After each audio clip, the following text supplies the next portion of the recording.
ايطاليان من قبرص لاسبانا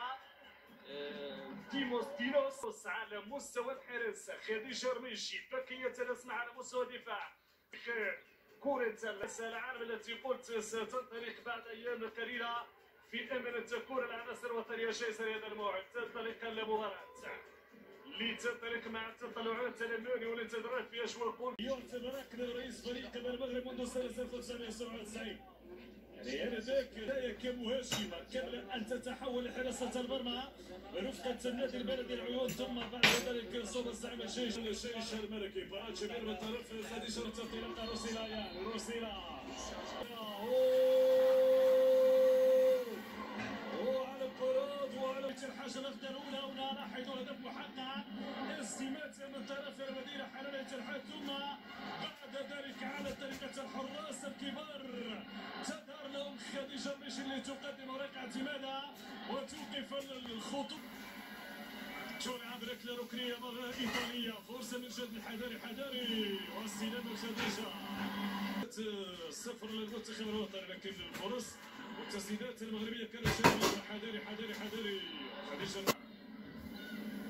الانضباط التكتيكي غيكون سلاح مهم جدا بالنسبه للمجموعه. ما ينقص ربما قلت بالنسبه للمباراه اليوم هو التحول من وضعيه دفاعيه لهجومي، يعني بعد القواعد ان شاء الله انطلاقا من اللاجئه اليمنى البحث عن التقدم.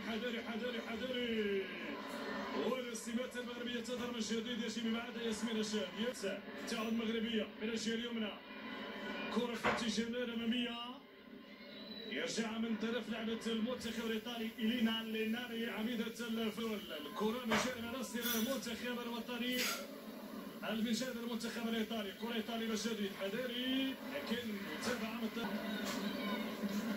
دياز شيتي داخل مارتينا لينزيني بعيده عن البديله بيريديتا، وتعود بسرعه لفائده النخبه الوطني. والكوكوش الملكي واصبحت واحده من ابرز اللاعبات على المستوى الوطني والقاري. كره عبر خط الوسط، محاوله تقدم فاطمه تقراو تماميه بعيد الكره للمنتخب الايطالي. يلا السرعه جيد الايطالي في هذه الجوله الثانيه. البحث عن المرافد، لاحظوا مراقبه التحركات هنا بالراس. التدخل من ياسمين الشاد من الجهه اليمنى. زينب طويله كره زينب يا زينب. حذاري من جديد انطلاق عبر الجهه اليمنى. حذاري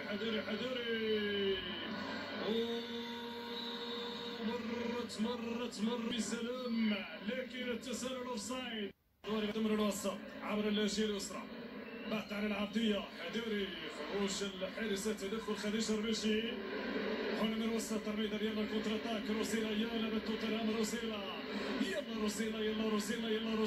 روسيلا فرصه مغربيه. لا سدد ومن يمرر. هناك من في بعض مساراتها التي تعود لعصر النهضه والعصور الوسطى والنسويه، وفي ظل التألق الواضح للفتاه والمراه المغربيه.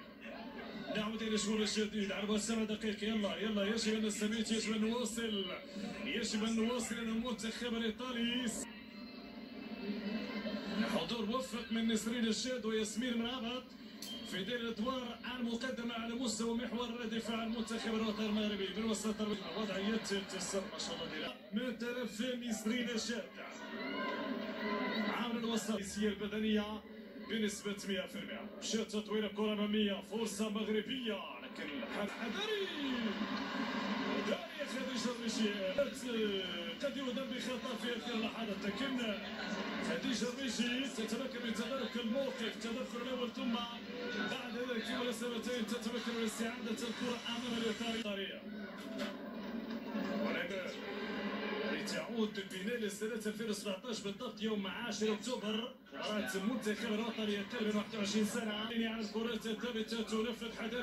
حذاري بعد فرصة بعد الثواني بالطبيعي من أجل تكسير رتم المنتخب الإيطالي. لأنه قلت تعادل اليوم أمام منتخب بقيمة إيطاليا سيكون تعادل معنوي. حذاري شبات. حذاري البعيدة كل البعد عن مرمى الحارس خديجة رميشي. وقت اللي كنت تتحدث عن تكريم رجل النسوي بقيادة المنتخب الوطني بهذه البطولة. التقدير كذلك من جانب الجماهير الايطاليه. نحن نتابع ربما الصوره غادي يكون التعليق